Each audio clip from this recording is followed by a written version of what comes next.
Hello, hello, and welcome to another episode of Break the Cycle with me, your host, Joshua Smith. I hope everyone's having a wonderful Tuesday evening. I know I was almost going to say Monday because I did a show last night on Monday. Yeah. We had some great guests in the studio, my good friend Axel Winter, and of course Lady Liberty, both from Australia, traveling the States, trying to move here and become U.S. citizens because they're absolutely savages and they hate Australia, as you should if you live there now. It's obviously part of Moloch's castle. They want to, they're the carbon they want to reduce up in that place. I have a horrendous migraine tonight, and so I'm trying to make do with what I can. For some reason, my mic is just absolutely hot tonight. I'm trying to figure it out. I don't know why it's so hot. I promise you guys, it's not my fault. I'm not fucking up over here. Maybe I am. Who knows? He's boomering the stream. We're back to classic Break the Cycle. I don't get it, dude. Like we did audio tests like right before we went live, and it's fine. And then the show starts, and it's all fucked up again. I don't get it. I don't understand what's going on here. Let me see if I can get us turned down just a little bit. Sorry, guys. Hello, and welcome to another episode of Break the Cycle with me, your host, Joshua Smith. If I sound like shit, if I sound hot, let me know. I'll try to get it fixed. If you guys can't hear me or can hear me, sound off in the chat. We are live on Facebook, Twitter, Twitch, Kick, Rumble, Odyssey, and of course YouTube. If you're following along on one of these platforms, please hit that subscribe button. Smash that subscribe button, as Tim Pool would say. Hit the like button. Download the Rumble app. Download the Rumble app. Yes, that's the other thing that we keep forgetting to say. Download the Rumble app. You guys Maybe will help. you keep forgetting to say it. I'm saying it every time. You will help us get paid if you download the Rumble app. Okay. So download the Rumble app, and it's an easier way to watch on Rumble, honestly. Like watching it on the browser sucks. So we got great guests for you guys tonight. Before we get too far into this, go check out toplobster.com, the man, the myth, the legend, my good friend and partner on Break Cycle, where you can get all kinds of hats, backpacks, hoodies, pillows, cool shit by using BTC at checkout for a 10% discount, or you can join the Patreon, subscribe, star, become a member of the YouTube channel under all our videos by hitting the join link, or you can get into a private Discord server and get up to 30% off of all of his new gear 2 weeks before it goes to the general public. Hey, Top, if you're watching, go make some new merch in the fucking chat, please. I'd appreciate it. Check in with my wonderful co-host, Mr. Ryan Kurt. Sir, how are you doing tonight? I'm doing pretty good. Organizing a bunch of parades. It's been, and organizing your campaign as well. Life's and interviewing places. Life's been crazy, but it's been fun. Yeah, well, managing my campaign is chaos. That's how that works. Mm-hmm. Anybody who's worked around any of my campaigns since 2017 knows that it's chaos. It's going to be chaos. I'm just not as organized as people would like me to be, but we'll get it done. I'm excited. We can start taking donations. I got the Viridian account up, so yeah. We got a treasurer. Yeah, we got a treasurer now. You're welcome. Shout out. Yeah, shout out to Kennedy. Treasurer. Kennedy, thanks. Yep. Thanks a lot. Anyways, guys, we got a great guest for you tonight. I'm very excited. I've been friends with this guy for fucking, I don't know, like a decade now, almost. He's from the very, very hot state of Arizona. He's the chair of the Arizona Libertarian Party and just an all-around badass, Mr. Michael McFarland. Sir, how are you doing tonight? I'm doing great, man. It's been a while. It has been I got to see you for a hot minute when we were in Washington D.C., but it wasn't like the old days where we just sit around and chat it up because I had no fucking idea what was going on. That was like running for president. I was like, I got to talk to every single person in this fucking room, and then we got 73 votes, so that was cool. Thanks, guys. Shout out to Arizona. Yeah. It was Arizona, New Hampshire, and Florida. I think that's all it said. So it gave me some votes. But Florida, I've run, I was the Florida guy for a long time, but they actually were like Termont this year, which was, I understand that. Like typically states want to pick their own guy, and like Termont's from Florida. Mm-hmm. Well, he's from Virginia, but he lives in Florida. He's lived in Florida for a long time, like over a decade. And so, I understood that. It was no skin off my back. I knew I was their second choice. Should we go to a second choice and Mike had gotten off the ballot, then I would have been Florida's second choice. But life is how it works. So how's things going over there in Arizona, Mr. McFarland, Mr. Chairman, sir? Oh, it's interesting. Outwardly, it doesn't look very interesting. It's just getting hot because it's summertime and we don't have any candidates. But we've had a few interesting things going on behind the scenes with some people that claimed that they were running for something and then turned out to be not true. Welcome to the Libertarian Party, buddy. Yeah, well, the Dems like to play games out here, so we suspect some tomfoolery going on with Was that. there But did they Machiavelli you guys, dude? Is that what's going on over there? I mean, if they did, they really suck at it. It was just, I think it was a combination of the Dems trying to push somebody and that particular campaign being incompetent. They didn't file any paperwork. They didn't and it was just like, what the hell's going on? You're out here campaigning, putting up signs and getting donations, but you're not listed anywhere. Nobody knows who you are. And then we checked their campaign finance filings, and lo and behold, they're getting tons of money from the Democrats that are, I guess, they're just trying to push anybody they can in a battleground state because they think we're going to draw more from the Republicans. That's not too uncommon out here, but it's just we're in a regroup phase basically as a state party. We got a couple decent things going on at the local level though. Sure. Yeah, and that's I think that's just kind of how the Dems are incompetent anyways, mostly, you know what I mean? But I can see that happening. Luckily, I'm in a place where I'm just running against a Democrat only, as opposed to running against a Republican and a Democrat. The Republicans aren't going to run anybody against me because, well, Republicans here are mostly good. I mean, like a large percent of them here Yeah. in Iowa are pretty great. They're pretty solid. The pipeline they're awful on. Which, Yeah, well, and that's a Grassley thing, right? Like that's a Grassley family thing, dude. Yeah, Grassley. Rasmussen is the other name I've heard. Some of the more entrenched people, like before I ever got involved in any sort of Iowa politics, the legacy names got out of politics, any sort of official role, and they're pulling strings from behind the scenes. Yeah, That's at least what other people in the Iowa LP have told me. sure. Yeah, it's weird. It's a weird place because the Republicans are mostly good here, but you still have that old like Chuck Grassley like faction of the Republicans, like the neocons here, and of course it's Zach Nunn, who's a Warhawk neocon as well, and yeah, we did have a Supreme Court ruling in Iowa that allows for a 6-week abortion ban, which is huge. Right. Yeah. Well, and I always knew Iowa would come out closer to the right side of those things. Of course, I'm an abolitionist, and I think that's the only libertarian position. I talk about it quite a bit. I think if we're gonna say that we're here to protect life, liberty, and the pursuit of happiness, which are the basic ideals that this country is foundationally built on, and then leave out the unborn, then it's not a true statement. We're not actually doing those things. And so, I try to explain it in a way that I think is libertarian. Sometimes people don't like that very much. Of course, if I had brought it up in the debate at the national convention, I'm sure I would have been booed just the way I was booed when I brought up the border stuff. Yeah, the border stuff, I think you could approach differently and not gotten booed. I'm just kidding. I think you could have said this, said the same thing, but said it differently and not gotten booed. No, and I agree. And I think I had a really good conversation with actually somebody from Arizona after that. Mr. Dave. Is it Dave Thomas? Is that his name? Did I mess up his name?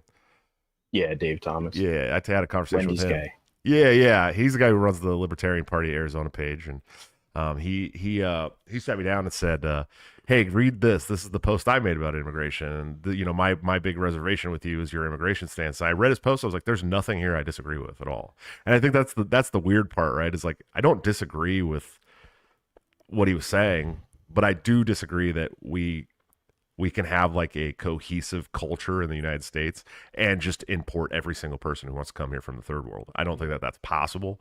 I think it actually is detrimental to society at some point. Currently, I think the United States is too big to have any sort of cohesive culture. I disagree. I think pretty much any sort of national identity really is kind of a remnant of World War II. Yeah, you're from a generation that has absolutely no connection whatsoever to tradition, and that's your problem. And that's why I bring this up all the time, dude. Like my generation is the last generation that has like a legit connection to tradition. And the problem is this country is a young, rebellious country, so we don't like I was talking about like Japan and China and some of these thousands of year old countries, and I was like, these people have like this like connection to like a deep historical tradition, and we don't in the United States. But there was still like family traditions and cultures handed down in the United States for many years, and for some reason, the generations after mine have decided that they don't give a shit about culture or tradition. And honestly, it's going to make this a really tough time for your children by being that way. I think it's very important that we have a cohesive identity as a nation. I believe that Americans should have the opportunity to have a sovereign nation with their own culture and their own identity. Whether that means that some states are a tiny bit different, like, look, if they want to eat boiled peanuts in the South, fine, do it. Maybe the North don't like it very much, but that's fine. But that doesn't mean that we don't have the same value system in America. These ideals of life, liberty, the pursuit of happiness, the education and strong family ties. I mean, these things are important to Americans, and that is our culture, that is our identity. And importing people who don't give a shit about those things is very bad for our nation. And so, I'm not a fan of importing immigrants that don't care about Americans, that don't care about America, that don't care about the blue collar working class of this country and the traditions and the culture and society.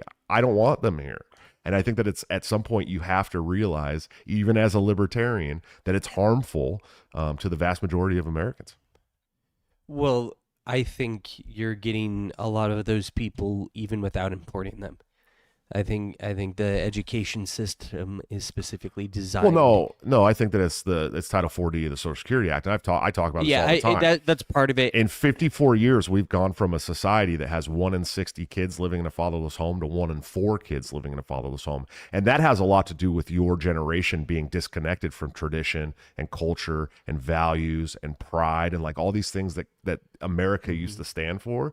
It's disconnected for them because they're growing up in a house without a father. And I've said this all the time. This is one of the biggest societal ills facing the United States today, is the fact that we have a federal government that is subsidizing the separation of families at the state level by paying the states to do it. That's absolutely 100% a problem. It's going to continue to spawn dumb, violent children that are disconnected from tradition and culture. But importing the third world here is not helping at all. It's not. So, Mike, what do you think, man? You're down there close to a border. You're a border state. Yeah, I live. I can see Mexico from my house. I can see Russia from my front doorstep, dude. I get it. No, I mean literally, I'm on the border, so it's interesting watching the discourse. So the discourse out here is very generational, and it has affected actually someone I know personally when I was at elementary school. His father was killed during some shootout that it was unclear the exact dispute, whether it was drugs or human smuggling. But there was a shootout near his home, his kind of ranch house out there, literally, a 1/10 of a mile from the actual border. They were crossing through, and a stray bullet went through his bedroom and killed him. And now, I told someone this not too long ago, that the border situation is interesting because it feels like the 90s all over again when I grew up out here, where as a kid going to school, I remember seeing Border Patrol and the feds and everybody chasing down vehicles like weekly. It seemed like every day, but it was common enough that you're like, oh, there goes another car running full of drugs or full of people. I would say your day-to-day life is not really impacted here because they don't stay here at the border, right? They're moving up to Phoenix, they're moving up to Tucson, they're moving out to some of the major cities where they've got family, when it's the asylum seekers or just whatever you want to call them, refugees just trying to get up here. The drugs, same thing. It's a small market. Well, that was my contention with Dave too, because Dave lives in a border city. He can see Mexico from his house as well. And I said, dude, they don't stay where you are. You know what I mean? Yeah. Like they don't stay anywhere near where you are. They're gone, dude. Like I'm from California, right? And I'm from Oakland, California, the Bay Area.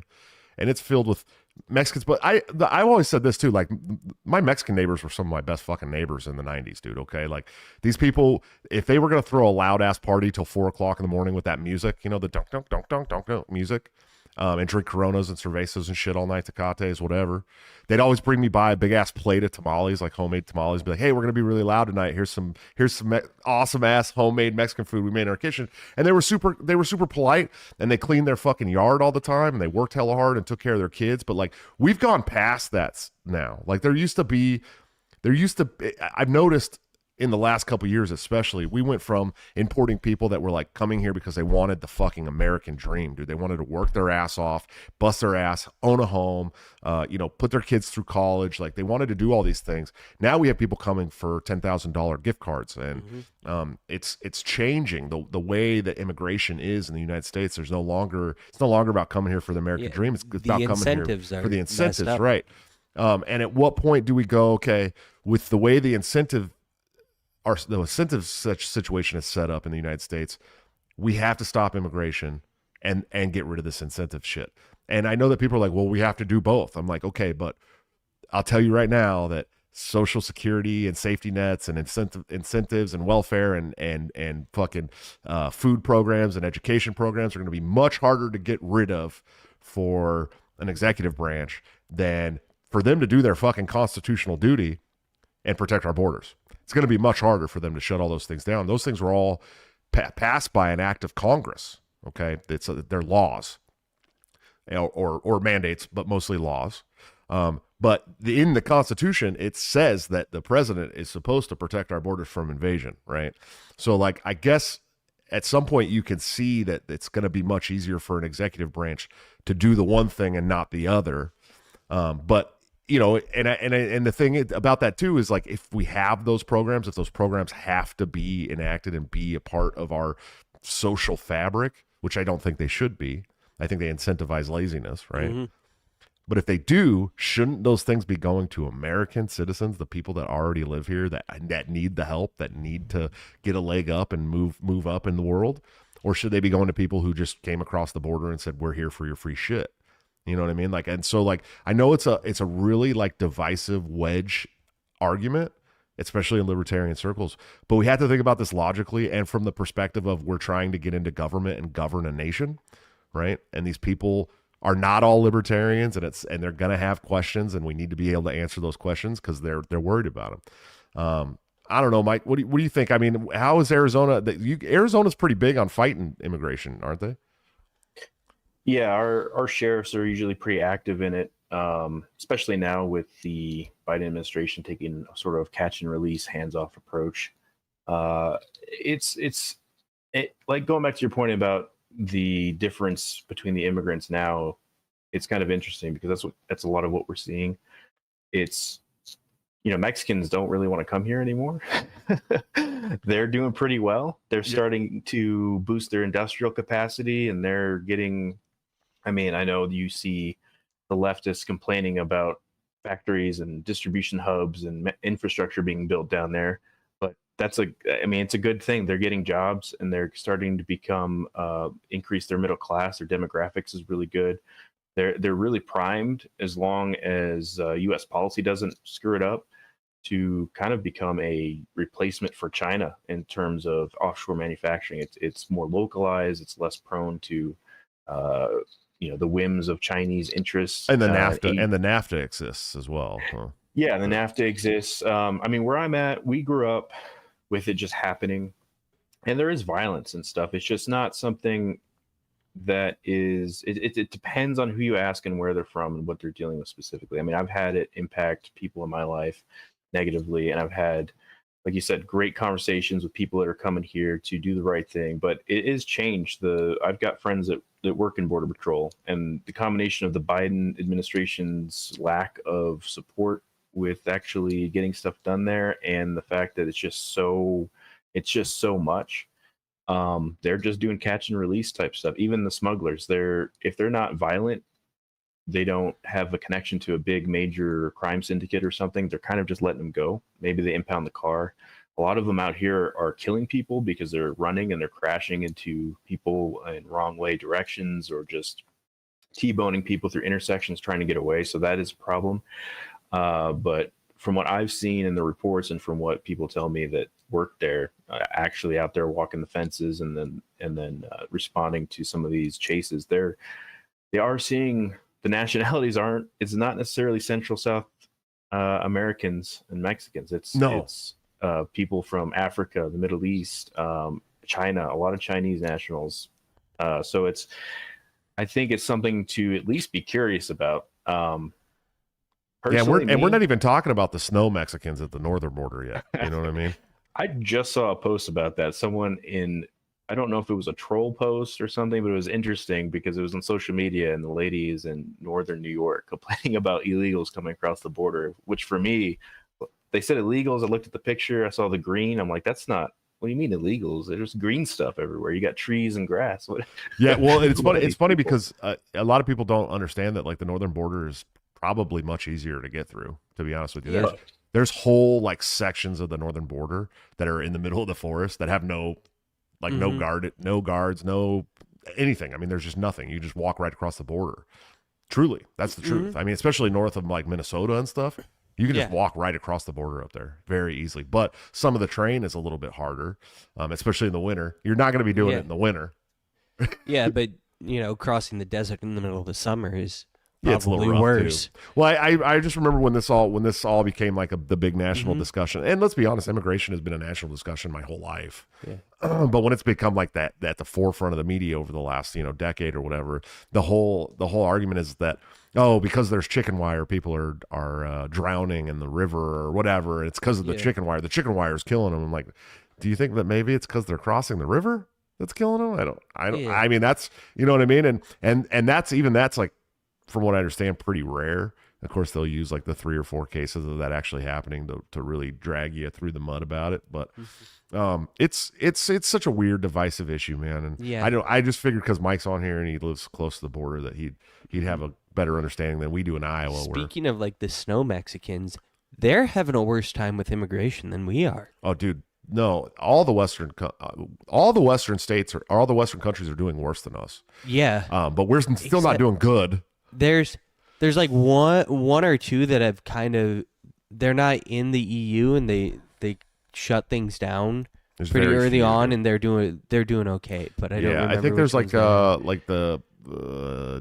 I'm trying to remember exactly which countries. It's some of the Nordic countries, I think, were just like, nah, fuck this, and they've been doing really well. But yeah, man, you look at like places like Sweden and England, of course, Britain in general. I mean, there's a real push. I mean, the Reform Party is going to just absolutely destroy fucking everything there right now because people are fed up with importing the third world and the stabbings and the rapes and the killings. And France just had their entire. France is also. This is what everything happens. went this to is what happens, dude. What's described as the far right party, which means Marie Le Pen is hardly far right. But anyway, so here's the thing, like people don't understand, and I've been saying this for the last couple of years, when the pendulum swings, it's going to swing fucking hard. And I can't wait for it, right? Like, I'm excited to see it happen. Because the pendulum swing for Trump, we thought it was going to swing really, really far in 2016. We're like, yeah, dude, like I didn't vote for Trump. I wasn't excited. I wasn't that excited about Trump. But when Trump won, I was like, oh, dude, this is going to make things crazy, right? Like, shit's going to get fucking nuts. And then he just kind of was like a huge letdown, right? I mean, he didn't really end any wars. He didn't pardon any of the people we thought he'd pardon. He had a couple of good executive orders, like the regulation executive order. He did a couple of good things, but it was nothing like the Overton shift that I thought was going to come, and then we go straight back to Biden, which is just a continuation of Clinton and Obama, right? But during that time, the left has swung so far that we're having a conversation about, hey, you know what? Maybe it should be illegal to mutilate children, okay? And they're like fighting to make that legal. And in California, they just legalized sex with like 13-year-olds for gay men. And like, you know what I mean? And like they're teaching critical race theory and fucking all this social emotional learning and gender ideology and shit to our children, and telling us you can't tell us what to teach your children. And when you swing that far, like the swing back is going to go further. You know what I mean? The way a pendulum works is it gets that much air and it's going way, way, way far the other way. And you're seeing that now all over the world, dude. You saw it in Argentina, Okay, Javier Milei. You see it in El Salvador with Bukele, who is actually kind of still socialist on some policies, but very, very, very tough on crime and child protection and currency. He's been really good on the economy. Yes. I mean, he's the one that made Bitcoin legal tender. You got Marie Le Pen and the fucking far right's winning in France. You got England. It looks like the reform's going to take everything, right? Like it's. You guys have pushed so far into the absolute loony extremist leftism that you're about to fall off the cliff entirely. And that's happening all over the world. And if you think it's not going to happen in the United States, I got news for you, dude. I got news for you, bucko. That's the whitest thing I think I've ever said on the show. A lot of people think I'm the blackest guy in the Libertarian Party. Sorry, Maj. You know what I mean? One of the things that I've been noticing on social media, especially, it's very different from 2016 or 2020. The persistent talk around violence around the election. It's like, remember how the Joker movie, they were like, oh my God, there's going to be so many shootings around this. They were like preempting that. And then there wasn't anything. There wasn't anything, but it's like that on both sides for this election, and there are people basically coming out and saying, yeah, I want to commit violence if my guy doesn't win. Well, I posted, I can't remember her name. She played Big something on Orange is the New Black. I posted her today saying that, because of the SCOTUS ruling, and we were going to get into this a little bit, but because of the SCOTUS ruling that they've made it legal for Joe Biden to bomb Trump and that he needs to go and kill Trump right now. Go kill him before he bombs us. That's what she said. And I said, wow, dude, we're at a place where Hollywood actors on hit primetime HBO shows, Orange is the New Black was a huge fucking show, are now okay with going on social media and saying that we need to kill a prior president proudly. That is a crazy, crazy extreme position. Well, not for libertarians, but for the regular people in the country. It would be crazy for libertarians to say that, because we wouldn't want to use the state to do it. Well, yeah, exactly. We have better plans. Yeah. No, but the truth is that like that's insane how far we've come to where these people feel emboldened to say, hey, you need to go and bomb your political rivals, dude. Like this is, we're now wading into like IRA Protestant war shit. You know what I mean? And I don't know, Mike's got a last name, McFarland. He might understand this better than other people, but I don't know if he's Irish or not. But we're now talking about a war with your political rivals because you're unhappy with a SCOTUS ruling, right? And these people now, after this SCOTUS ruling, right? So if you guys aren't familiar with Chevron deference, it's like it essentially said that, all politicians, but especially the executive branch, could be held accountable for crimes. But it was like anti-constitution in a way where it almost forced the judicial branch to take action on things that weren't crimes. Does that make sense to you? Is that kind of a explanation? I don't understand it that well. So I think this was a different decision other than the Chevron, the one that it's basically saying that presidents cannot be held accountable for actions that fall within their official capacity as commander in chief. This is the Trump decision. I'm messing. So that's the one that they're all up in arms about and saying that Joe Biden should drone strike Trump or whatever. I saw a great tweet about this where that's right. I don't know why I was getting them mixed up, because the Chevron deference is the one where they should usually, what is that? They should defer to the federal agencies. Yes, the federal agencies no longer get to interpret the laws that they wrote, which is fucking savage. That's great. That's a great. Yeah, it strips a ton of power. I don't know why I'm fucking that one up. But the Trump one, it's not just about Trump though. No. Like Obama and Bush are like throwing a fucking rager right now because they can't they're not going to be held liable for their war crimes where they killed American They were never going to be fucking held accountable for their war crimes anyways. They weren't either. And And so I was talking about this tweet, and an account called Bad Legal Takes screenshotted it and retweeted it. And I'm pretty sure it was one of our guys, because it said, with this new SCOTUS ruling, the president will now be able to start a war that kills 600,000 people, drop nukes on innocent civilians, make internment camps for a specific race of people, and a couple other things that presidents have actually done. And they won't be held accountable for any of it. And they weren't held accountable for any of it. And this account that's Bad Legal Takes was like, just tweeted out like, clearly this person doesn't know what he's talking about. I wanna go. I read a really good. I really want to. I gotta find this. If you guys know Mike Lee, of course. I'm sure all you guys know Mike Lee. So Corey, he put out a really great fucking post about this. Okay, you find that. Corey Tallman, thank you for the $5. It says presidents always had immunity. Just ask Obama. Yeah, they always did. I think it's more of it is actually codified into law now. So they kind of they had immunity because no one wanted to prosecute them. But I think now they have immunity for they couldn't be prosecuted on some things. So it's an extra layer of protection. I really want to find this post from Mike Lee that I read. I think he put it out yesterday, because it was definitely broke this all down in a way that was like understandable. Because sometimes you get these rulings and you're like, oh, I don't understand. You know what I mean? Yeah, I mean they're complex and convoluted. Spike Cohen had a great post about it. And he had a great post about the Chevron deference. Yeah, the Chevron, and David Brady also had a great article on the Mises Institute. Isn't it great to see our little David Brady? The rise of David Brady. The rise of David. Yeah. Maybe David Brady will end up being our benevolent philosopher king someday. Maybe he's pro-life and pro-Austrian economics.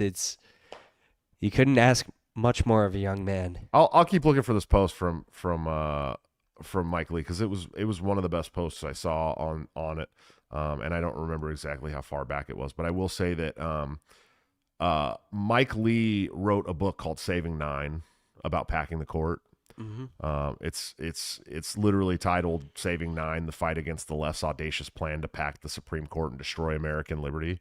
And this is exactly, they're going to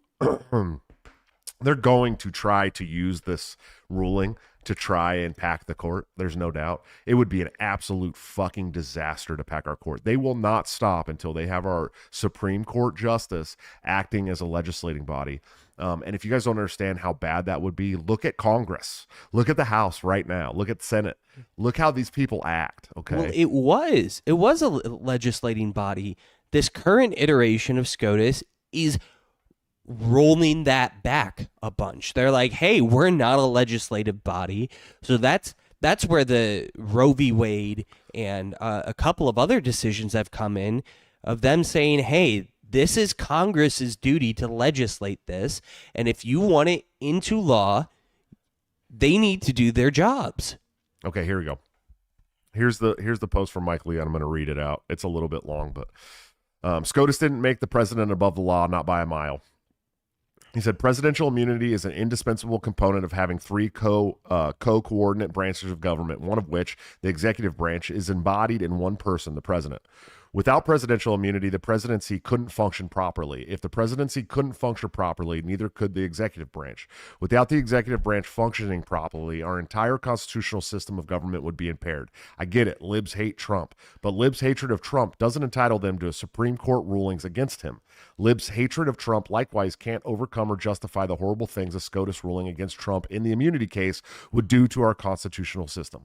As for the SCOTUS ruling on immunity, supposedly being a threat to our our democracy, their argument is one, a paranoid fantasy, and two, ignores the fact that the Constitution itself is in countless respects counter-democratic. That's the whole point of having a Constitution. Libs did everything they could to influence the outcome of this case by trying to force the recusal of justices they deem unsympathetic to their deeply flawed arguments.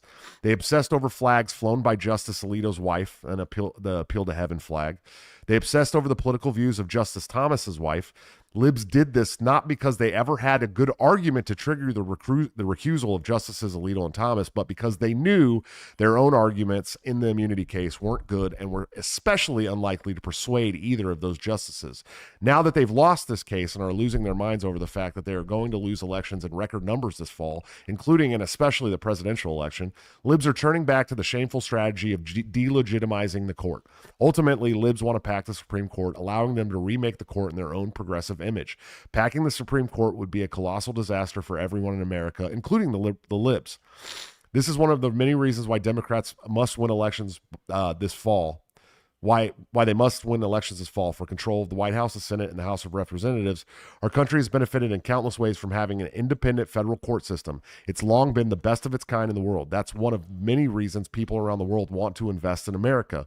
We'd lose that if we resorted to court packing. If either party resorted to court packing, the other would do the same the next time they controlled the House, Senate, and White House. Before long, the Supreme Court would look and operate less like a judicial body and more like a political body, which it would quickly become. Defiant refusal to accept a Supreme Court ruling you don't like, to the point of deliberately undermining the legitimacy of the court as an institution, is un-American. It's anti-constitution, and it should be politically unacceptable in either party. I can't argue with that. Can you argue with any of that? No, I think the Supreme Court actually mostly functioning as intended is the only reason that this system has held together for as long as it has. Well, we have to remember that sans the Supreme Court justice, the Constitution would be null and void entirely. They're the only ones that at this point have ever reversed any of the anti-constitutional shit that the House and executive branches have done. Without them, there would be nothing. It would be done. Yeah. Because they're the law of the land, and even the government has to listen to them. I think it's a great thing. I think it's great that we have them. Whether I agree or not with a finding that Trump should have immunity or any of the presidents should have immunity, if we're going to go after prior presidents, we need to be going after them for actual shit that they've done. Yeah. Nothing that the left has come at Trump with has been about shit that was actually worth prosecuting. Paying Stormy Daniels. Any other person in the entire United States prior, other than Donald Trump, would not have even been drawn to court for that. Okay. Yeah. Absolutely not. And now we have this opportunity to see how it works, I guess. But packing the court is what's coming next. Should the Democrats win a bunch of seats in the House and win the executive branch? I mean, that's what they're going to push for, because they don't give a shit. They're the ones that are constantly like, "Oh, democracy, our way of life." It's like they're the ones fucking it up, dude. They don't want democracy. They want to win. Yeah. I don't think Spike's take was better, Nathan. I disagree, but I'll read it. I haven't read it yet. I like Mike Lee though. I'm a Mike Lee fan. I think he's done a lot of really great shit, and he's pretty liberty based for the most part. So, what do you think, Mike?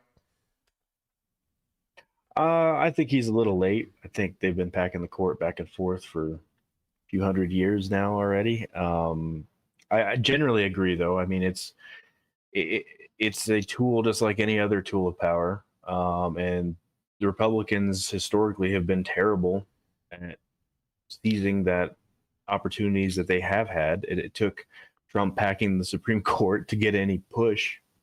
They talked about ending Obamacare immediately. They didn't. They did some half-assed, thing that was basically, they passed something, but it didn't mean anything. It was effectively already in place before Trump took office. So Republicans had all three branches of government, two major branches of government, the two chambers of Congress and the executive branch, and they still didn't get anything done really when it came to liberty. Look, I think overall we're heading in a better direction, obviously, but Republicans, I'm not holding my breath is what I'm saying.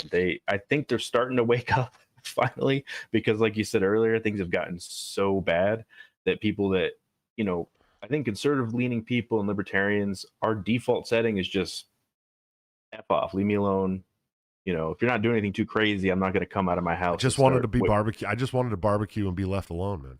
Yeah, you start shooting bottle rockets over the top of our house, throwing, there's homeless people wandering around our yards, and all of a sudden it's like, all right, well, now you've kind of roused us from our sleep.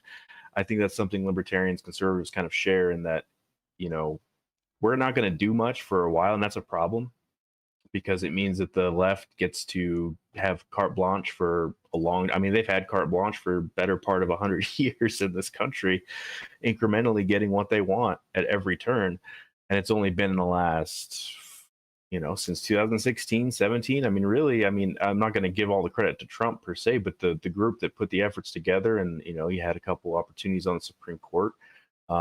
Shout out to the Firearm Policy Coalition as well, dude, who's been great work. The best around. Yeah, dude, based, and I've been giving money to them since I first found them. So, there's been a lot of progress made. So I'm optimistic. I think things are going in a good direction in certain areas. But I think, you saw some of my retweets of that crazy person calling for violence, and multiple tweets after that SCOTUS ruling, and just thinking, all right, well, this is it. The left has already rounded that corner. I think we saw it during the Summer of Love in 2020.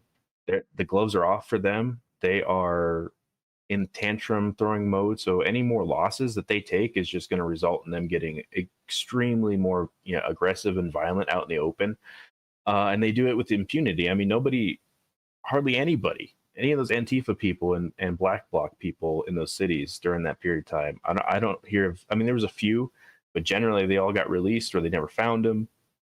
Billions of dollars in damages everywhere. Right.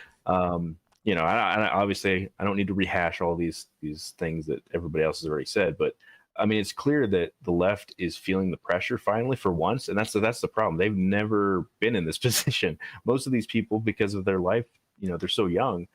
They're like, what? But we're the good guys. We always win, right? That's what Hollywood tells us. That's what the celebrities tell us. And now they're getting pushback, and now they're starting to see what the Republicans, the conservatives, libertarian types have been just on the receiving end for the better part of 100 years, where our liberties are just being stripped away, inch by inch, a little bit at a time. I think it's going to get worse. I think it's unfortunate that we, as a sort of liberty-minded type people, conservatives, libertarians, constitutionalists, whatever you want to label yourself as, took this long for us to actually start doing stuff. Well, I think I brought this up before, but I think a lot of this has to do with Twitter. Honestly, I really do. And let me be very clear. Our speech has been shut down in the public square, the digital public square, repeatedly for a decade. Okay.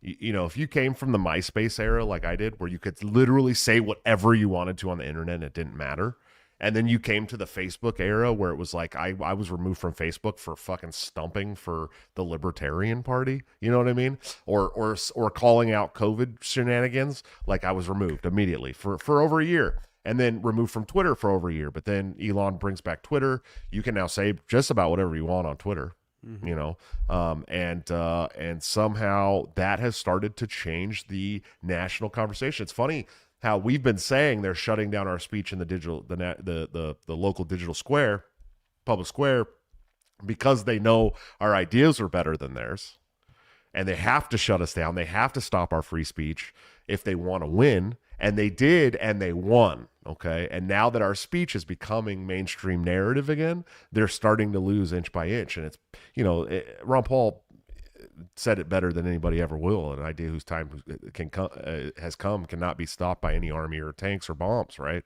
And that's the truth. That's absolutely the truth. Like, you can kill people, you can't kill ideas. And these ideas are the most beautiful philosophy and ideas in the world. This is, the thought that the wild leftist extremists are like the beautiful philosophy is just, it's becoming a laughing stock meme at this point. And so, like, that has a lot to do with Twitter and other platforms coming out and saying, hey, we're gonna let you people, talk now. We're not just gonna stifle every single type of free speech that we disagree with anymore. So I don't know. What do you think, Ryan? I mean, I think there's another big aspect to it of pissed off young men who are not having sex. Yes, I knew you were gonna say it. I knew it. Gen Z being hopeless, and especially the young men of Gen Z being a punching bag, not getting laid. The woke millennials, yeah, are their authority figures growing up. Have you ever heard the term fuck or fight? No. You've never heard that one? No. Drunk dudes at the bar, they're either gonna fuck or fight. Like, that's how it's gonna work typically. And that's Gen Z. I mean, that's what they are. It's like fuck or fight, and they're gonna fight. Well, it's either they're gonna fight, or they're gonna sit in their bedroom and rot away playing video games and jacking it. Men can't do that. We cannot exist like that forever. We can go through spells in our life where we can do that, but men do not have it in them, in their DNA, to just sit there and take it like that. And that's why fuck or fight exists. There's fight or flight, right? Like we talk about that in your nervous system, right? Fight or flight or whatever. But fuck or fight, it was another thing that we used to talk about a lot when I was younger, when I was in my 20s, where dudes would go out to the bar and get hammered drunk, and either they were going home with a woman or they were getting in a fist fight. And that was true. That happened a lot, right? And I think that at some point this young generation is going to say, like, I can't sit here and rot away anymore. Like, men just can't. We're not designed to sit there and rot away like that. And that's going to be what the result of that is going to be the fight. I mean, that's what's going to happen.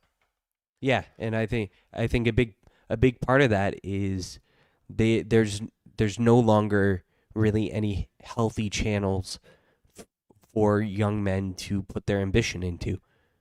And so they're going to find the unhealthy ones. Well, college is ruined. The job market sucks. You can't buy a fucking home. Nobody's getting married or having kids. Yeah. You know what I mean? The things that men want. They want to own property. They want to climb hierarchies. They want someone to care and respect them. They want to build families. They want to build community, and all of that has been stripped away from them. We want a fucking supercharger on the 2005 GMC, bro. You know what I mean? Yeah.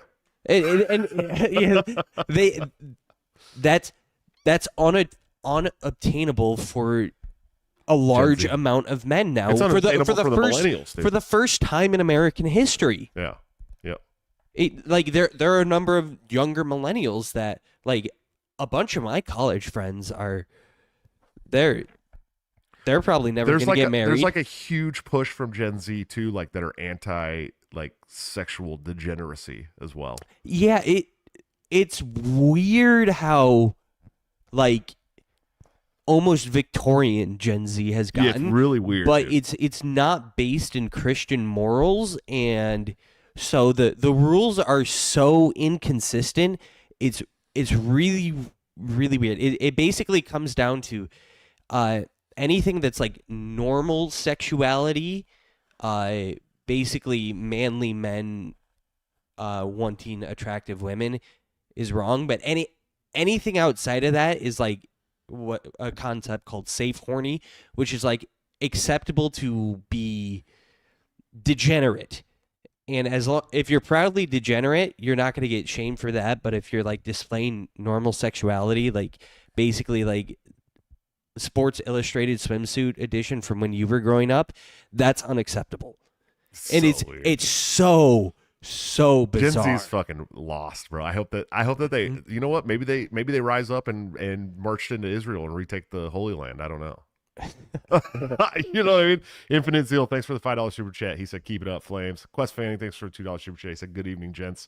Hey guys, just remember, if you ever want to have your chats read on air, for sure, drop us super chats. It supports the show. It helps us grow. We appreciate all that stuff. If you're watching on any channel right now, Twitter, Twitch, Kick, Rumble, Odyssey, or YouTube, please hit that subscribe button or follow button and help us out with the algorithm. We are building an algorithm again. It's coming back. Yeah. We're actually getting back into these things, so we really appreciate that. Michael, you're a millennial like me, are you? I am. Yeah, I'm kind of in the middle lower end. Yeah, I'm like the first year of millennials, I think, because I was born in 1983. So I'm like the. Your first year, I'm last year. So you are a millennial. I'm millennial. Okay, that's right. You just barely squeaked in. Yep, I remember where I was on 9/11. Oh, right, and that's only millennials remember where they were on 9/11. That's true. Mike, millennials are older. How old are you, Mike? How old am I? Yeah, 35.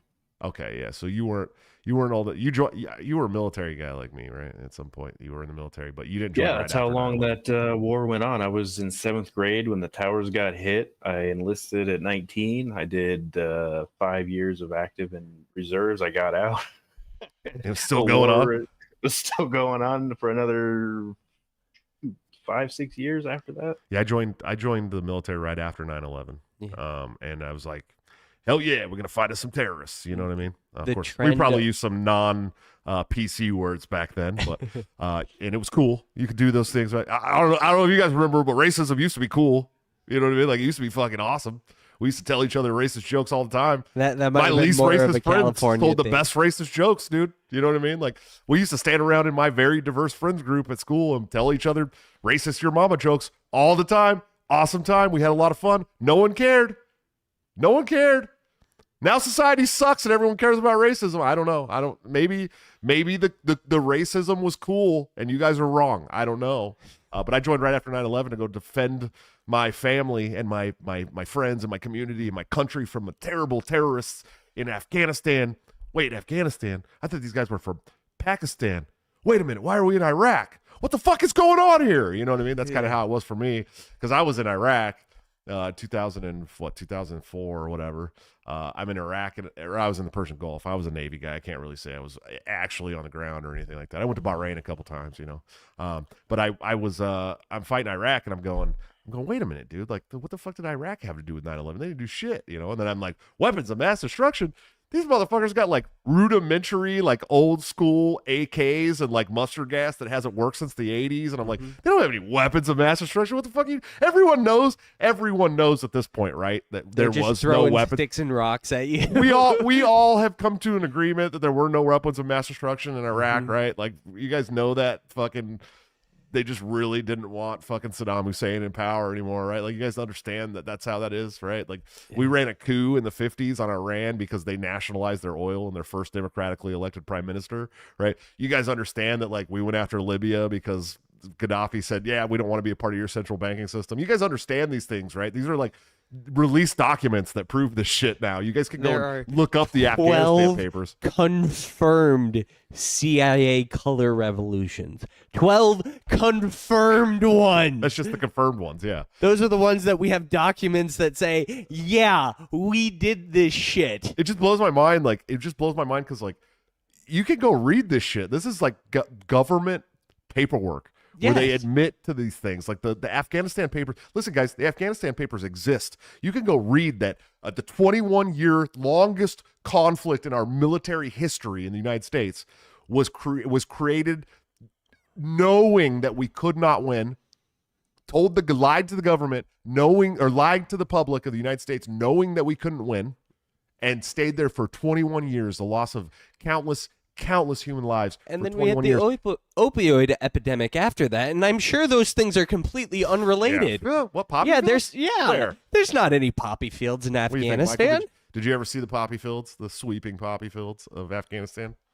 I've seen pictures. I never got that close. Thankfully, I was Air Force, so we don't go out there. Yeah, you were eating lobster and steak in your. We've got TV monitors where we watch the war. Yeah, you guys just watch the war. Then you're like, I'm gonna fly a drone. You know what I mean? Quest Fanning, thanks for the $10 super chat. He said, my beautiful daughter has already been unpersoned by Disney. Red hair plus blue eyes in a 1 in 1,000 combo. That a minority enough? Well, no more real Ariel. Nice. Yeah.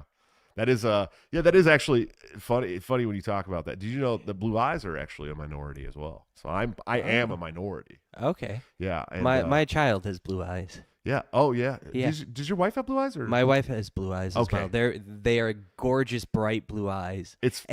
Okay, my phone camera can't capture my son's blue eyes, and it pisses me off because he's not nearly as cute in photos because of it. I can't get Rocco's at all. And Rocco's eyes are bluer than mine. And my eyes are fucking blue, dude. Yeah. And Rocco's eyes are way bluer than mine, and I cannot capture the blueness of his eyes in my phone camera. I don't know why. It really doesn't make any sense to me. It sucks. Mike's just dark. Look at him. Look at that beard. Just dark everything. Just a dark dude. You're not Irish, huh? Yeah, I am a huge mutt.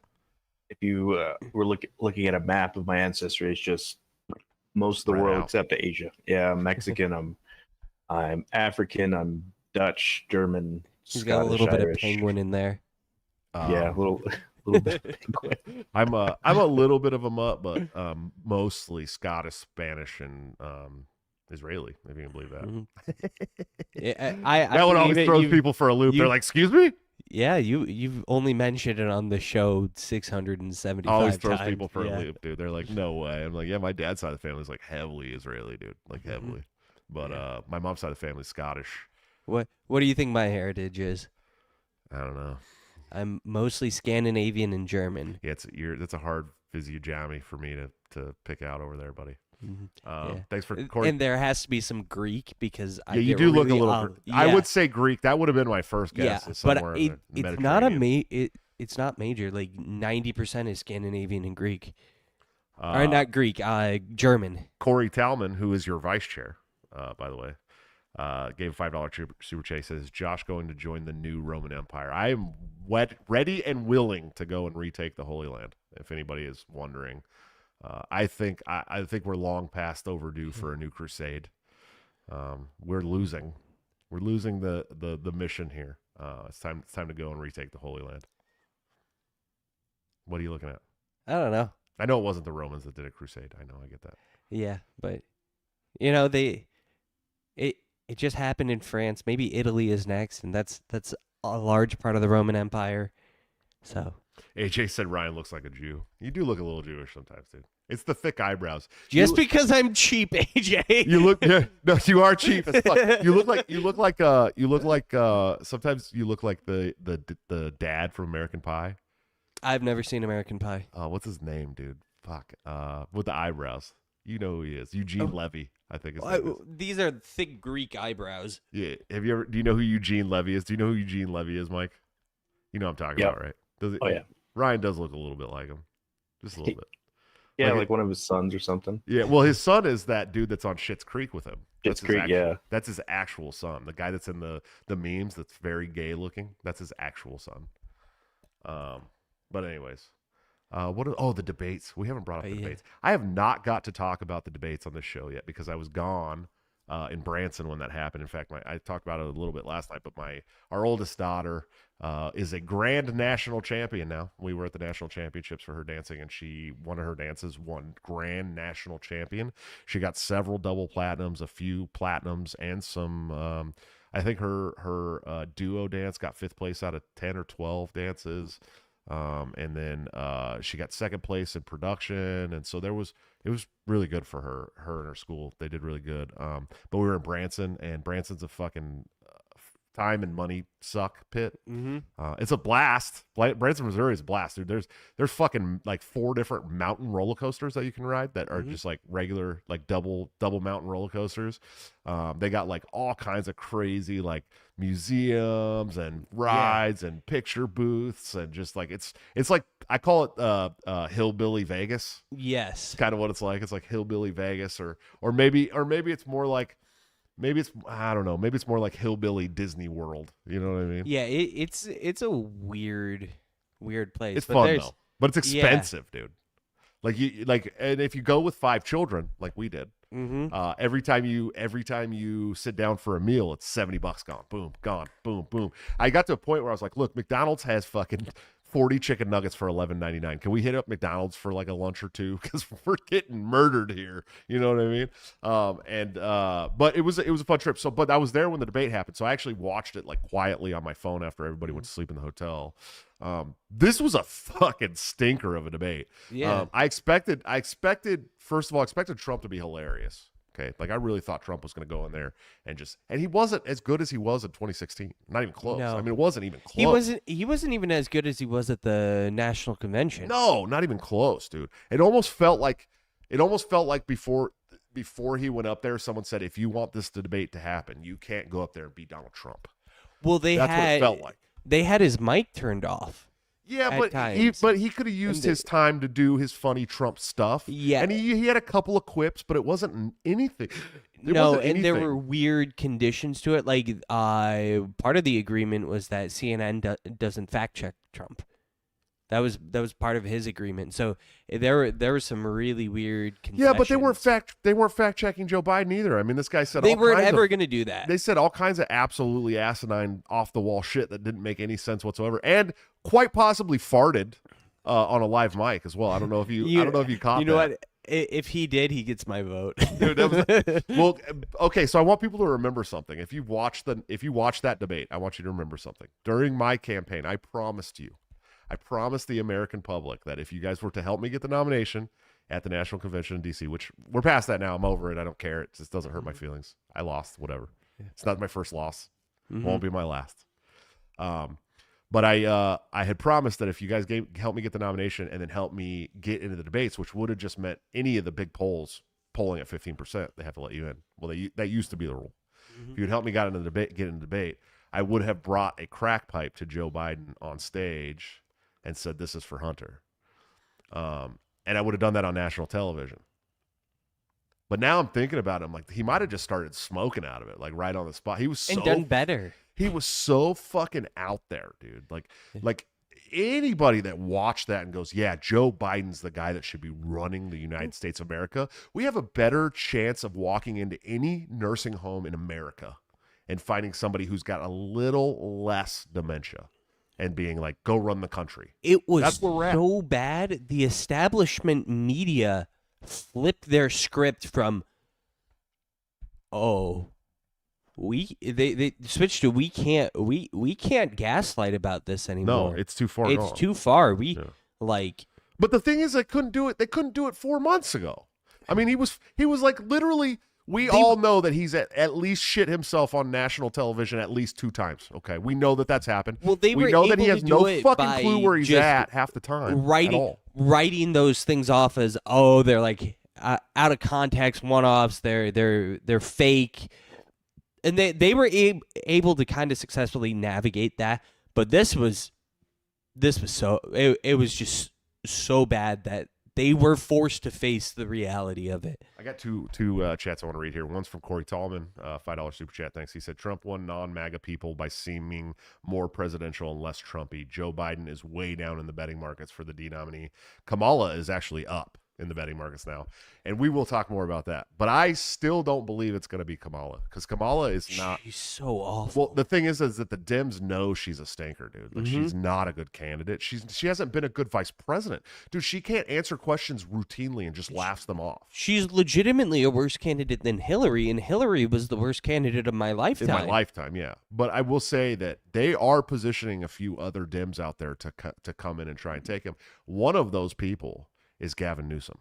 Okay, he's way up in the betting now too. And let me tell you something. As someone who is an expat from California, who had to run with my tail between my legs, and I finally had to just admit that there was no saving it and leave. He is the Antichrist. He is if there is an Antichrist in the world right now, it is that man, dude. More than Netanyahu. Okay. And I believe that should he get the keys to the car in America, that's it. It's over. It's no coming back from that. And how do I know that? Because he did it to San Francisco. He got the keys to San Francisco, and he's the one who destroyed my once beautiful city on the Bay. Okay, absolutely destroyed it. It used to be one of the most beautiful big cities in the whole country. Better than Seattle, better than any of the big countries or any of the big cities in the country. And when he failed upwards and became the governor of California, he's ruined the entire. He's taken him to billions of dollars in debt. Okay, when Jerry Brown, God bless him, he's a fucking progressive too, but he left with a surplus, dude. He left office with a surplus. It was the first time in California that we had a surplus since he was the governor and had to step down in the 80s or 90s. Since then, Gavin Newsom has taken us to a several $billion deficit in California, and that's with an insane tax rate. One of the most insane tax rates in the country. The effective tax rate is like 30%, almost 30%, plus federal tax. I mean, you pay over 50% of your wealth into taxes. In California. I have a friend who's a very successful businessman out in California, and he pays like 53% of his income. Yeah, dude, it's insane. And that's 53% of his income into state, federal, and property. We're not even talking about the luxury taxes, the sin taxes, the fuck. I mean, there's just like everything's he a tax. doesn't even Sales own tax. property. Yeah. He rents. Yeah. Kathy Yanuskavich, who used to be my colleague on the LNC, she's great. I love her to death. She says, Josh, I have free Ross pipes. That would have been savage too, but I'm sure they're free Ross weed pipes, and I really wanted to give a crack pipe, like a legit crack pipe, to Joe Biden on stage. That would have been fucking. I'm sure we could have made a free Ross crack pipe. Yeah, Mike, did you watch the debate? Have you got a chance to watch it yet? I did, unfortunately. What was your unfortunately, dude? That was the best entertainment you were going to get that night. Okay, but it was entertaining, but I was also thinking. I mean, for one, it was obvious they set that up to be as advantageous to Biden as they possibly can make it. There was no crowd. I think that's why you saw Trump a little more reined in. He feeds off the crowd energy. I mean, he couldn't help taking a shot at us at the LNC when he was doing his speech there. Of course. And you know what? Libertarians needed to hear that, Mike. Yeah, I mean that's what he does. He's good at the crowd work, and they took his crowd away, so there was no crowd at the debate. There was the muted mics and all that kind of stuff, and they're both elderly, but Joe Biden was just.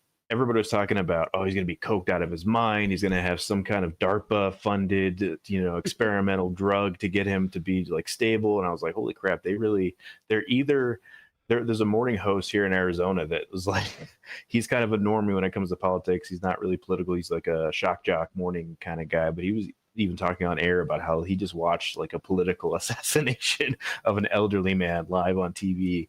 It's sad. I mean, I said it during his presidency, the whole ice cream thing. That if you saw, there was a ton of pictures of Biden eating ice cream at like when the sun was going down.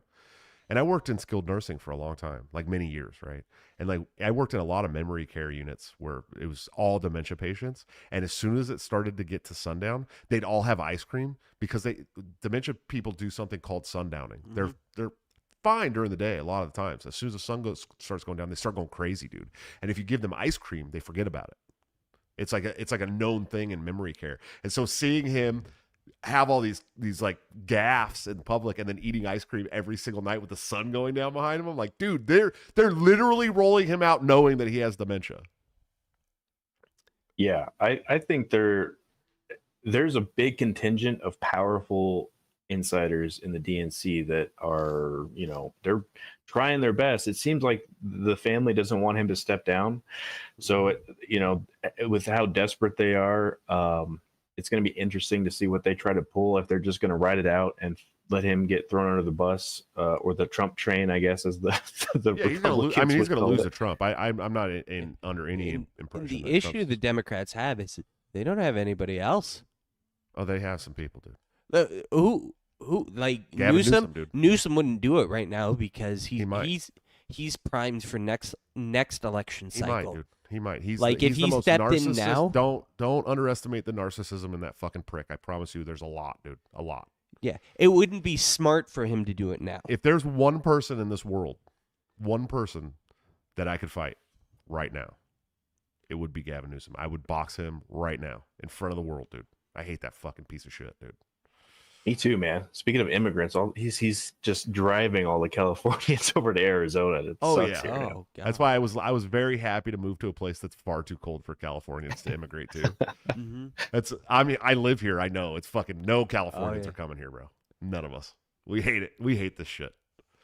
Yeah, they're making me consider moving further where there's colder weather and they won't like it. But listen, Mike. Listen, buddy.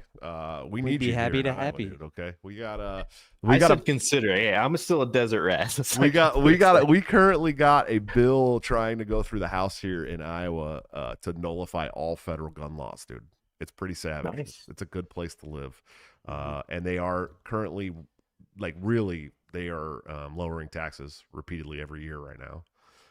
The plan that Kim Reynolds has built is basically getting rid of the state tax and lowering property tax rates finally, because we're like, If you guys don't we're know, pretty rough. we're pretty good for taxes, except for property tax. We're like Mhm. 5th highest in the country. Dude. And the only states that are higher than us are like California, New York, and Illinois, or something like that. So they are lowering that finally, and they're doing away with state tax almost entirely. They're getting rid of it almost entirely now. So but there's a lot of other great parts of living here. There's only 1.7 million people in the entire state, and the state is big. It's not little. There's 100 counties here. You can live the fuck away from people here, and I love that. Absolutely. Like really, and you can buy land. Like that's the other thing I try to tell people. Like California, in California, you can't buy a farm anymore. You're done buying farms in California. It's over. There is no more buying farms in California, but you can buy. That dream of buying farms exists in Iowa today. It's somewhat hard in Iowa because Iowa farmland is literally some of the most valuable farmland in the world. And it's still easy to buy farms here. I mean, you can still buy farms here. Yeah, but you're gonna pay. You're paying. I think it's like $12,000 an acre right now for. No, I found much cheaper than that here. We were looking at the Adele spot that was 7 acres. It was much cheaper than that. 7 acres with 4 structures, including a 7-bedroom house on it, and a brand new like toy barn, and a car shop with like a hydraulic press and everything. Was like $700,000, dude. Yeah, it's much cheaper than that right now, for sure. Quest Fanning, $4.99 super chat. He said Newsom will get dim votes because sheeple don't care about the net positive deaths from lockdowns. Now, they think the Dems were the righteous, wonderful people during COVID, and that we're all bloody murderers because propaganda has told them that COVID was the most deadly disease in history. I started Tom Wood's Diary of Psychosis on my way over here. Oh, nice. Is it good? So far, I need to read. I love Tom. Yeah, it might be, doing it on audiobook might be the wrong decision for that one because I get the feeling there's going to be a fair amount of charts. Yeah. You can't really do that on audiobook. Tom's big on the charts, dude, for sure. Mike, what's going on? What do you got coming up for Arizona, man? You guys got anything important, pressing that you want to tell the world? Well, we're working more free Ross stuff as much as we can. Kathy is really, as you know, is really good about that. She's really leading the charge there. Exciting stuff I can't talk about yet. We're doing a lot of reworking behind the scenes because we've just been in a literal drought, but also political drought as far as liberty goes for way too long since the Republicans changed the law on us. So we haven't had really any candidates.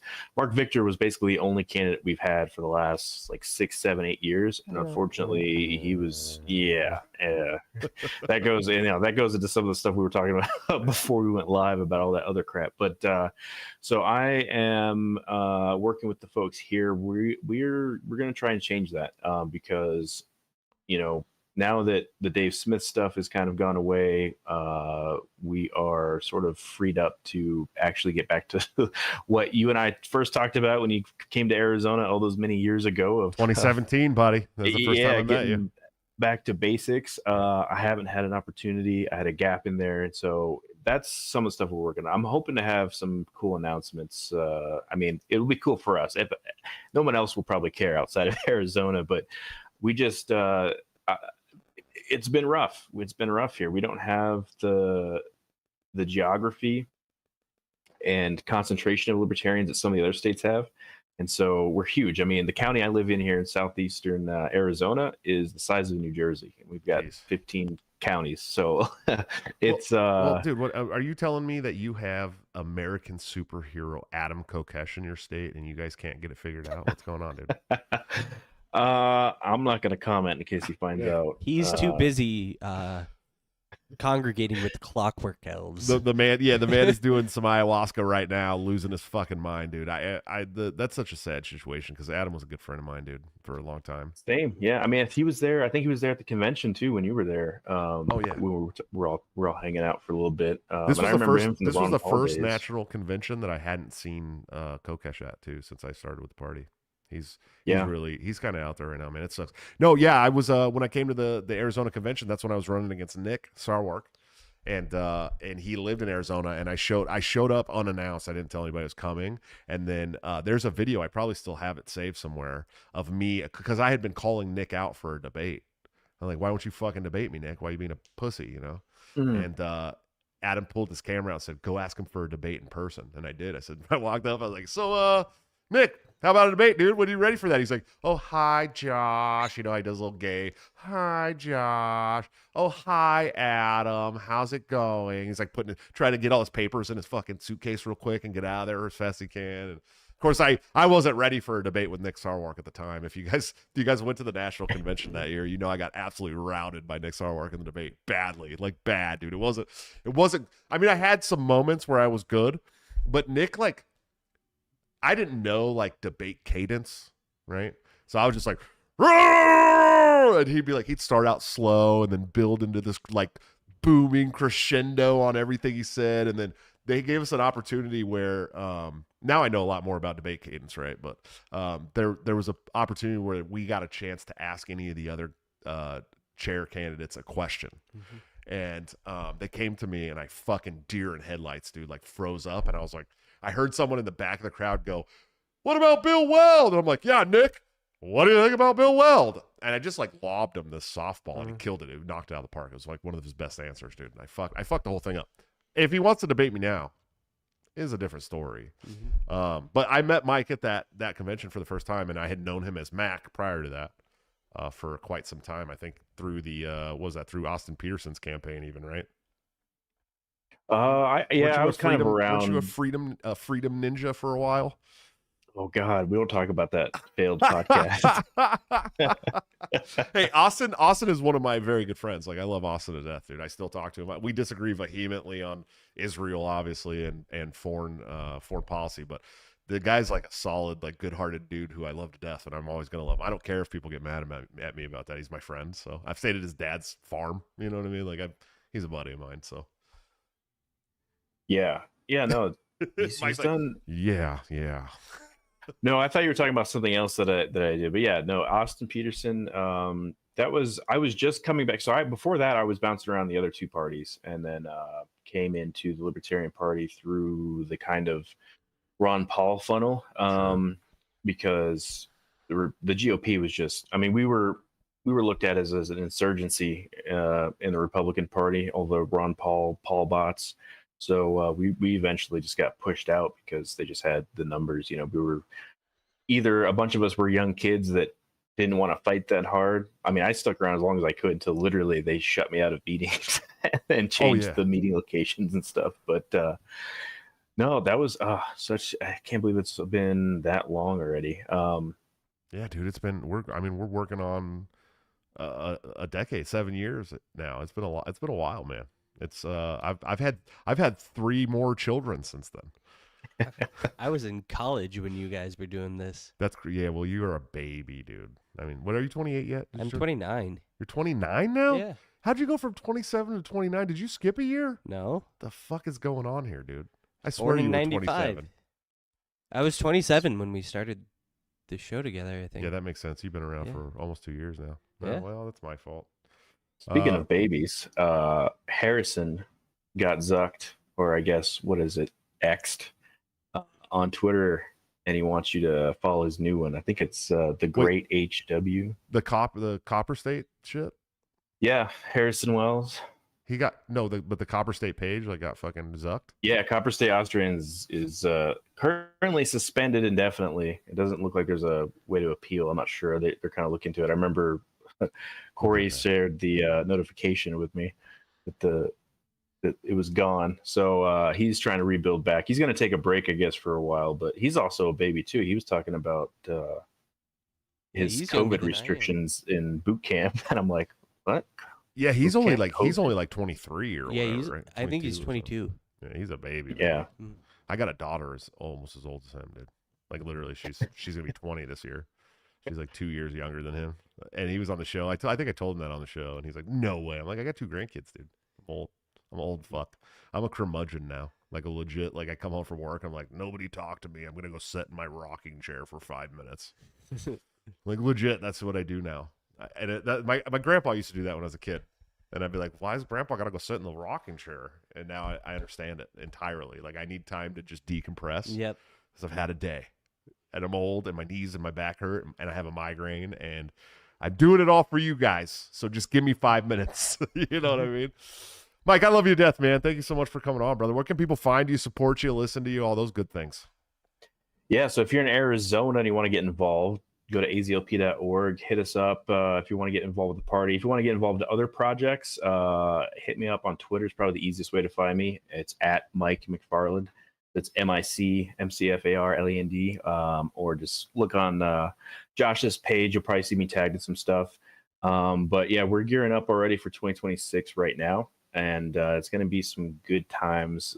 My folks over here keep hassling me about something that I'm not going to announce right now because I haven't committed to anything yet. But we've got some cool stuff. I'm getting in touch with some of the other folks that do Liberty things that may or may not be in the LP. And we're going to start marching around the state and start get stuff done. Because it, like I said, since pretty much since you showed up, that was about the time that law changed. So as long as you've been campaigning, we've been in a, it's been rough and tumble out here. So we're looking to make that change. Is the announcement they want you guys to announce is that you guys are going to storm the castle and free Ross, or what? We're working on doing some stuff with Free Ross, but we're not storming anything just yet. At least not actually. His condition, or not his condition, his situation is sensitive to what some of the stuff goes on out here, unfortunately. Sure. So we're pretty careful about not getting him locked up in solitary confinement as punishment and stuff like that. But you can go to freeross.org if you're watching this and check him out. You can donate and buy some merch and sign the petition. It's a damn shame, and we're, Libertarian Party and all the good folks in the movement have been making as much progress as they pretty much can. I think we need a bigger push this year for sure. It's got to be the biggest. We need a huge push. It's got to be the biggest fucking Free Ross push that we've ever had in the last fucking 13 years, because he's been in prison for 13 years. He's 40 years old now, and we had a prior sitting president go on national television and say on day one he will pardon Ross. So this is the year. If you've never pushed for free Ross, if you've never studied I had this argument on Twitter earlier. So I've really studied this case, like with a fine tooth comb. I've covered it extensively on the show, especially when I first started the show. I really went over his case. I understand the intricacies of all of it. Okay. And I had a guy today tell me, well, he, bringing up the murder for hire shit. It's like, dude, he wasn't even charged with that because they had no proof. There was no fucking evidence of that. He's like, well, he wrote it. He admitted to it in his journal. No, he didn't. No, that's that proof that you're saying exists only exists in Reddit arguments. Okay. I've actually read the court documents. Every single thing that you can find on the case, I've read through. Okay. You can't watch the case. It wasn't televised. They did that on purpose. Okay. But you can literally read every single thing spoken at the entire trial. I mean, they dragged him through the court of public opinion as a murder for hire guy, and then didn't even charge him with it because they didn't have the evidence. You're telling me that the federal government had evidence that he tried to commit murder for hire, and because they got him on creating a website, that they just decided not to charge him for the murder for hire plot? The federal government? You think that if they could have given him 3 life sentences, they wouldn't have? Are you high? Are you stupid? So, no, that evidence doesn't exist. This is the year we push to free Ross, the hardest that we've ever pushed. We will get Ross out of prison, hopefully by November. That's the goal. November or December, January, somewhere around there. That's it. It's time. It's got to happen. Quest Fanning, thanks for the $2 super chat. He said, the Ute in question. If you guys haven't seen My Cousin Vinny, you wouldn't understand that. It's a great movie. Fucking good movie. Corey Tallman, $10 super chat. Josh should endorse Mac for the thing he won't announce. Free Ross. Oh, Mac's got my endorsement. You got my endorsement for whatever the fuck you want to do, buddy. He's got mine too. Yeah. Good luck on getting county dog catcher. Yeah, I don't give a fuck what it is. You've got my endorsement, sir. I appreciate that. Cheeky little buggers. Yeah, and if you need some help, let me know. I got your back, dude. You know that. Oh yeah. I'm we're basically right now is laying the groundwork and figuring out, strategy and stuff like that. But they've been exploring, pushing me. Yeah, they're pushing me pretty hard. You look good in the suit, man. I've seen it. Yeah, I need to get my soft civilian body back into at least halfway decent. Yeah, fuck that, dude. Be a fat boy like me, dude. It's good. It actually makes you more welcoming to people. I promise. I'm still lazy, so I'm not going to go crazy or anything, but I'm not young enough to worry about getting drafted in the first round anymore, so I don't have to, because that was the original reason. I was like, you know what, I'm just gonna make myself unhealthy. So if they try to draft me, they'll just like, oh no, this dude's just riddled with diabetes. And Oh, we're talking about two different kinds of drafts. I kept my body in shape because I was trying to get drafted in the NFL at one point, but I didn't realize you were talking about the military draft. I'm sorry. My brain just goes to sports. I can't help it. Hey, we're unfortunately there's only I know of 3 libertarians that even know what sports are. So yeah, I mean, we're all here. We're all sitting here right now. It's us 3 and Toad. Yeah, That's and it. Toad. Us 3 and Toad. Yeah, exactly. I appreciate you, man. I as soon as I got that DD214, I was like, I am never running, lifting anything that I like to lift. Oh no, I can't join. I got diabetes. I'm heavy breathing over the donuts. Oh yeah, so good. I don't really like donuts unless the one donut I eat has to have bacon on it every time, dude. There's the Hertz donuts here, which are kind of like our Midwest version of Voodoo donuts on the West Coast.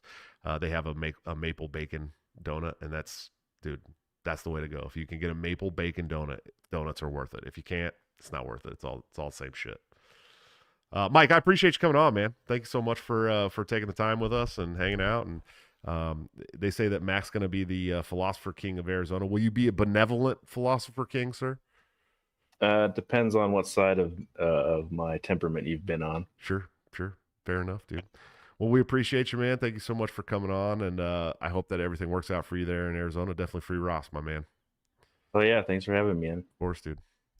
All right, guys, if you don't follow Mike, please go follow Mike. He told you where to find him on Twitter. Definitely support the Libertarian Party of Arizona, and sounds like they got some really cool things in the works. Of course, you have an opportunity to help free Ross this year. I think that's something that Arizona is probably going to be focused on, but I think that broader nation of liberty and freedom-loving people need to really focus on this. This is obviously one of my biggest issues. Anybody that knows me or watched the show knows that I care deeply about the Ross Ulbricht situation, because I want to have children that live in a society where you don't go to prison for 2 life sentences for starting an e-commerce website that tells the federal government to get lost. I mean, that's really what this comes down to. It's one of the biggest injustices of my lifetime federally, and I think that we have the power behind the Free Ross movement now to see him go home to his family, like we just saw Julian Assange go home to his family, and I'd love to see it, man. That'd be 2 or 3. Then we just have to work on getting Snowden's charges dropped, and we'd be good to go. So, of course, there's hundreds of thousands of other people in prison that shouldn't be in prison as well, and those people, my heart goes out to them, and they need to be released too. I just think that this is one of the gravest injustices I've ever seen when it comes to the Free Ross movement.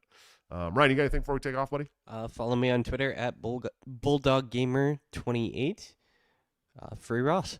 Free Ross, buddy. If you guys haven't seen my closing debate, my closing statements at the debate in the National Convention in DC, I'll post them to my Twitter later, so you guys can go check me out at Twitter at Joshua@large, and I'll post the video again.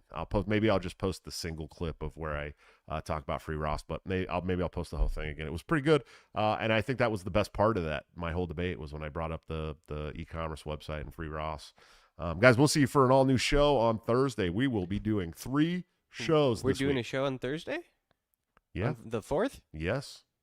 Okay. I am. You don't Okay, have to. I don't know if I will. And AJ... Imagine not doing a show, a freedom show on the Freedom Day. Excuse me. My wife made some really good meatballs before I came down here, and I was trying to get rid of a headache. But imagine not wanting to do a 4th of July special on your show, dude. Like when I call you gay, I don't typically mean it, but this is like collecting Funko Pop gay, dude. You know what I mean? Wanting to spend the holiday with my family. So spend the day with your family, dude. It's 4th of July. Have a barbecue, drink some beers, and come over and do a freedom show, motherfucker. What's wrong with you? Jeez, dude. We can listen to fireworks together. Bring your wife. I'll make some steaks or something. Okay, I'll talk it over with her. All right. Well, we will have 3 shows for you guys this week. Gonna have some interesting guests on 4th of July too, I hope. And I am looking forward to seeing you guys there. Until then, don't forget to break the cycle.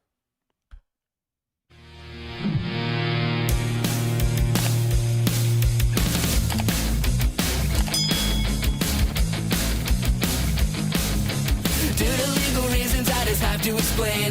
The lyrics of my last song may seem to contain a violent call to action in the verse and refrain, but I just meant it in Minecraft.